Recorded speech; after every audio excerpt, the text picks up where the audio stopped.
Hello guys, this is Taskin Ahmed তাস। আজকে আসলাম পণ্ডিতপুকুর বাজারে। আসলে এখানে আসার উদ্দেশ্য আমার প্রাণপ্রিয় দোস্ত শ্রাবণ রিংস আহমেদ শ্রাবণ খান। সে এখানে নিয়ে আসলো শুধু ফুলকপি খাওয়ার জন্য। তাকে একটু দেখাবো আপনাদেরকে। দোস্ত, তুমি দর্শকের উদ্দেশ্যে কিছু বলো।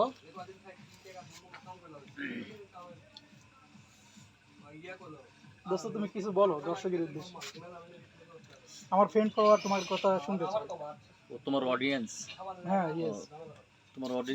তোমার অডিয়েন্সের জন্য আমার একটাই কথা বলার, তোমার ভিডিও বেশি বেশি দেখবে আর শেয়ার কমেন্ট করবে। থ্যাংক ইউ দোস্ত, তোমাকে অসংখ্য ধন্যবাদ। কারণ এই ফুলকপি খাওয়ানোর জন্য আমার খুব ইচ্ছে ছিল আজকে তোমাকে নিয়ে যেয়ে পণ্ডিতপুকুর বাজারে এই রেস্টুরেন্টে একটু ফুলকপি খাবো। আর সাথে সাথে আমার সর্দের বড় ভাই রেজাউল করিম তানসিন। হ্যাঁ, সে আমাদের মাঝে আছে অনেকদিন পর।